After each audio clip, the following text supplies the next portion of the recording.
At the beginning of 2020, COVID-19 wreaked havoc, sending the whole world into a lockdown. The global economy slowly shut down, with businesses closing operations. These economic challenges did not spare the media industry, and at the time when the public needed information, journalists were either laid off or they were working in very hard conditions. The newspaper industry itself faced an almost sudden annihilation due to lockdown and social distancing as revenues went lower.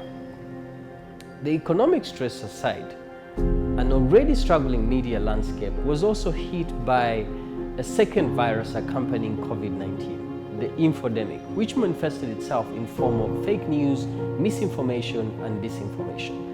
And as an organization that is very passionate about keeping journalism alive, we went out to document the impact of COVID-19 to the media industry in Uganda. This very video you're watching is part of a 12-part series featuring media managers answering some of the questions that you'll be watching. Enjoy.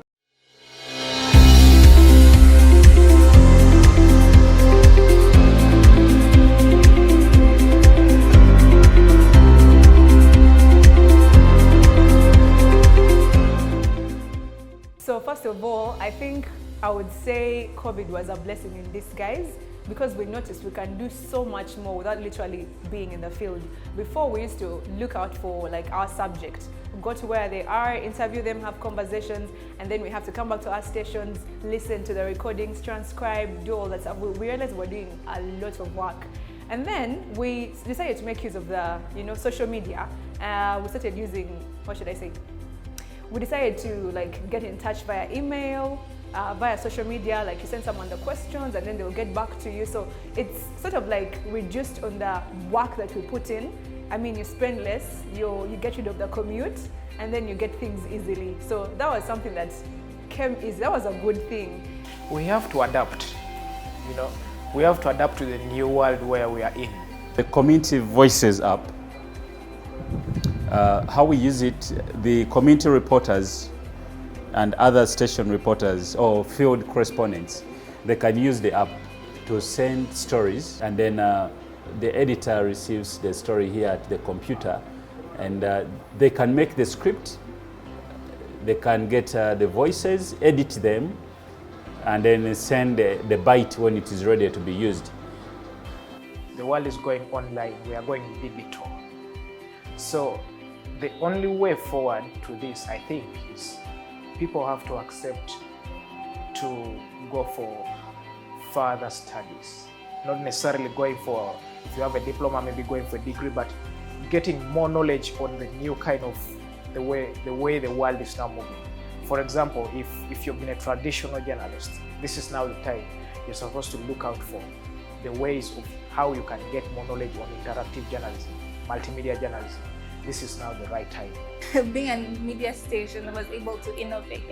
Next Media, for example, was able to think of quick and fast ways to be able to help people. Say with there was a COVID-19 specific time slot, yes. So they were able to give people updates on what's happening, what's going on, then creating opportunities to show that they're efficient and can take on big tasks, so report big stories, as well as it being a political time. So having media houses that are able to find ways to navigate the COVID-19 while reporting up-to-date stories, which I think they have taken advantage of in the time being.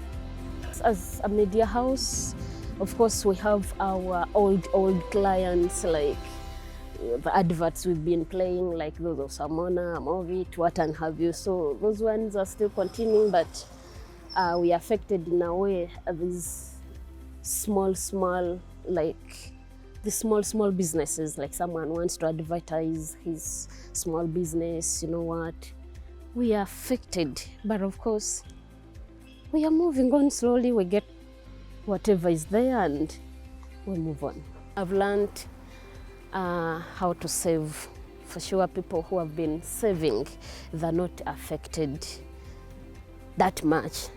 Yeah, because me, I was caught, my account was reading zero, and then so I learned that I really need to save. I can't eat everything on my account. I have to keep some money that can push me, if such things happen.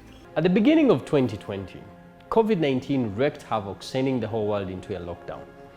The global economy slowly shut down with businesses closing operations.